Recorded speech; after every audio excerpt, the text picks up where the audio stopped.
mambo makubwa na mazuri yaliyofanywa na rais wetu wa Jamhuri ya Muungano wa Tanzania, rais wa awamu ya 6 katika wilaya yetu ya Songwe kwa kipindi chake cha miaka 4 ya uongozi wake. Nyie ni mashahidi kwenye sekta ya barabara kupitia TARURA. Mji wetu huu wa Mkwajuni kabla ya uongozi wa Daktari Samia Suluhu Hassan hatakuwa hata na nusu kilomita ya lami. Lakini ninavyozungumza na ninyi sasa tunaelekea kufikisha kilomita 7.7. Tayari kilomita 4 zimeshajengwa kwa kiwango cha lami kwenye mitaa yetu ya hapo Mkwajuni, ambapo ndiko yaliko makao makuu ya wilaya ya Songwe. Hivi ninavyozungumza na ninyi kuna mradi unaendelea wa kilomita 3.7 ambao sasa utakamilisha barabara zilizojengwa kwa kiwango cha lami katika mitaa yetu ya mji wa Mkwajuni. Zitafika jumla ya kilomita 7.7 kama nilivyosema awali. Lakini wilaya ya Songwe tuna vijiji 43, kata 18, vitongoji 205. Wakati wote Daktari Samia Suluhu Hassan kupitia mfuko wa barabara ameendelea kutuletea fedha kwa ajili ya kujenga madaraja madogo madogo katika vijiji vyetu, lakini na barabara zinazounganisha vijiji vyote vya wilaya ya Songwe pamoja na kata zote za wilaya ya Songwe. Pamoja na mvua nyingi zinazonyesha katika taifa letu, lakini bado barabara zetu zinapitika. Wananchi wanapata nafasi ya kusafirisha mazao yao kuyapeleka sokoni kutoka kule kwenye kata na kule kwenye vijiji. Lakini kupitia TANROADS tumetoa zaidi ya shilingi bilioni 9.5 katika kipindi cha uongozi wa Daktari Samia Suluhu Hassan.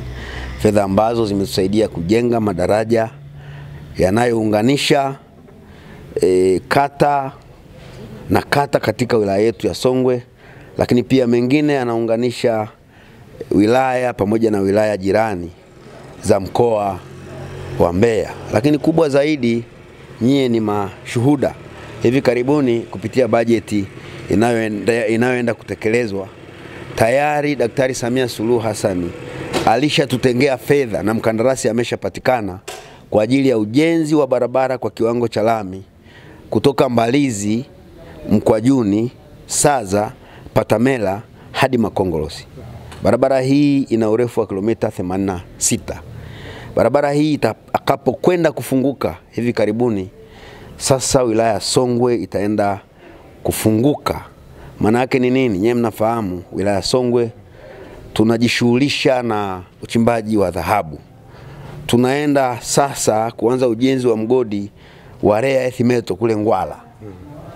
Tunalima sana katika wilaya yetu ya Songwe. Barabara hii itakapofunguka kwa kiwango cha lami itatusaidia au itawasaidia wananchi wetu kupeleka dhahabu, kupeleka mazao ya kilimo pamoja na wananchi wetu kusafiri kwenda mikoa jirani kwa urahisi. Lakini kwenye sekta ya kilimo, Daktari Samia Suluhu Hassan kupitia kilimo cha tumbaku, kipindi cha nyuma palikuwa hapotolewi mbolea ya ruzuku kwa wakulima wa tumbaku. Ilikuwa inatolewa kwa haya mazao mengine. Lakini toka miaka 2 iliyopita alianza kutoa ruzuku ya mbolea kwenye kilimo cha tumbaku. Mwaka jana walipata mbolea, mwaka huu walipata mbolea, na hata sisi katika wilaya ya Songwe tuna mkakati madhubuti wa kuzalisha zaidi ya kilo milioni 3.6 kwenye kilimo cha tumbaku. Kwa nini? Kwa sababu ya sapoti tulioipata ya wakulima wa kilimo cha tumbaku kupewa mbolea ya ruzuku. Lakini kwa kazi kubwa na nzuri aliyofanya kutengeneza na kuimarisha mifumo ya uuzaji wa zao la ufuta kupitia stakabadhi ghalani imetusaidia sana wananchi wa wilaya Songwe. Mwaka 2022-2023 tulifanikiwa kuuza ufuta zaidi ya kilo milioni 7 na tulipata zaidi ya shilingi bilioni 28. Fedha ambazo bilioni 26 ziliingia kwenye mifuko ya wananchi wetu. Lakini bilioni 1 ilienda kwenye mfuko wa halmashauri ya wilaya. Bilioni 1 ilienda kwa wasafirishaji wauzaji wa chakula, vyama vya ushirika na kadhalika. Lakini mwaka 2023-2024 vivyo hivyo, halmashauri yetu ya wilaya ya Songwe tuliweza kuuza ufuta wa zaidi ya shilingi bilioni 30. Fedha ambazo zaidi ya shilingi bilioni 27.5 zilienda kwenye mifuko ya wananchi na zaidi ya shilingi bilioni 1.1 zilienda kwenye mfuko wa halmashauri ya wilaya yetu ya Songwe. Maana yake ni nini?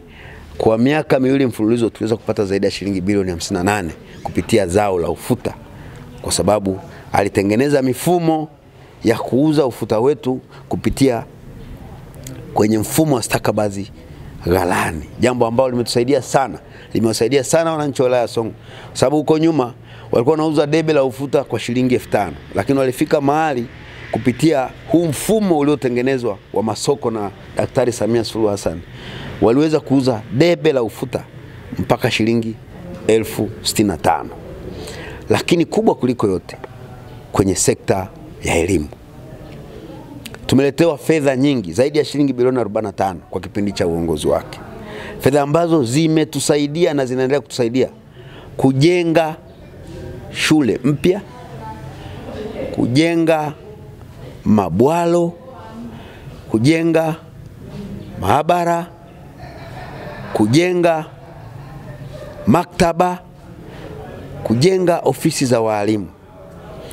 Tuna mfano wa shule ya Kikuyuni Primary School hapa Mkwajuni, shule ya viwango, shule ya kisasa, ni shule mpya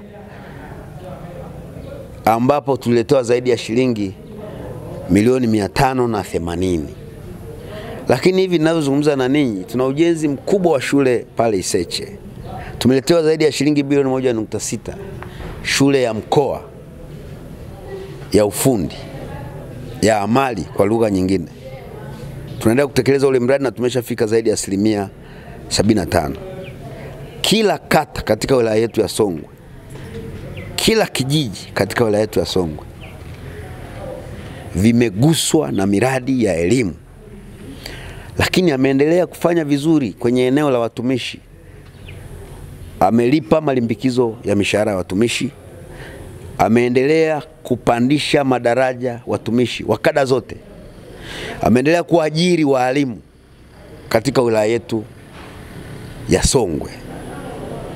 Lakini kwenye sekta ya madini, kama nilivyosema awali, wilaya ya Songwe tunachimba madini aina ya dhahabu. Tumeendelea kufanya vizuri siku hadi siku kwenye sekta ya madini. Ninavyozungumza na ninyi, kwa kipindi chake cha miaka 4 kwenye sekta ya madini tulipata zaidi ya shilingi bilioni 189. Lakini kwa mwaka wa fedha huu tunaenda kuumaliza tarehe 30 mwezi wa 6, tumekusudia kufanya makusanyo ya zaidi ya shilingi bilioni 61.2. Mpaka sasa tumeshafanya makusanyo ya shilingi bilioni 33 na tumebakisha zaidi ya miezi 4. Malengo yetu ni kuvuka ule mpango wa kufanya makusanyo ya bilioni 62. Kwa nini? Kwa sababu amefanya kazi kubwa ya kuimarisha masoko. Kipindi cha nyuma watu walikuwa wanauza gramu ya dhahabu shilingi 90,000, lakini leo wachimbaji na wafanyabiashara wa dhahabu wanauza gramu moja kwa zaidi ya shilingi 220,000. Lakini kubwa kuliko yote, ameendelea kuwajali wachimbaji wadogo wadogo. Wilaya Songwe tuna zaidi ya leseni 1200. Mwaka jana alikuja waziri wa madini kwa maelekezo ya Mheshimiwa Rais Daktari Samia Suluhu Hassan, akatoa leseni 19 kwa wachimbaji wadogo wadogo. Lililofanyika ni muendelezo wa jitihada zake za kuhakikisha kwamba wachimbaji wadogo wadogo wanapata maeneo ya kuchimba ili waendelee kuzalisha, wawe na uwezo wa kuhudumia familia zao pamoja na kulipa kodi.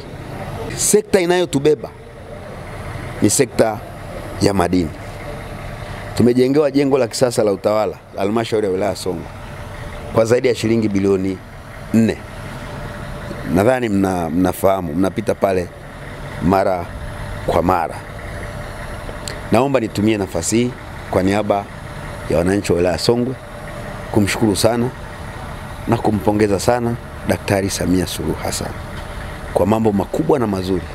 Na sekta ya afya, mkipita pale ngambo pale, tuna hospitali ya wilaya kubwa ambayo imejengwa kwa zaidi ya shilingi bilioni 3.5.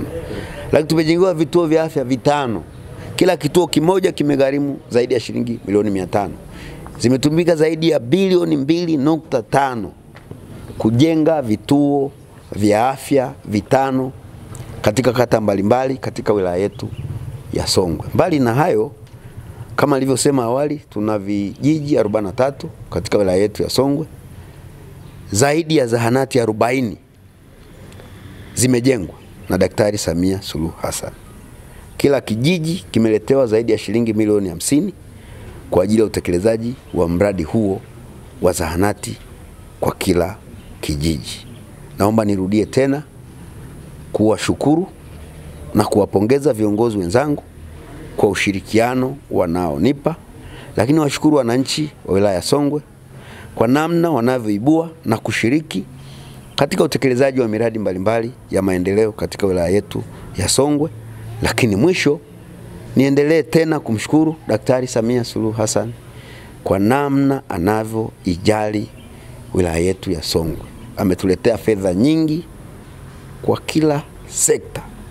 Hatujawahi kupumzika, wakati wote ni kusimamia utekelezaji wa miradi ya maendeleo katika wilaya yetu ya Songwe, kwa lengo moja tu la kuhakikisha kwamba wananchi wa wilaya Songwe wanapata huduma bora na za haraka. Asanteni sana kwa kunisikiliza.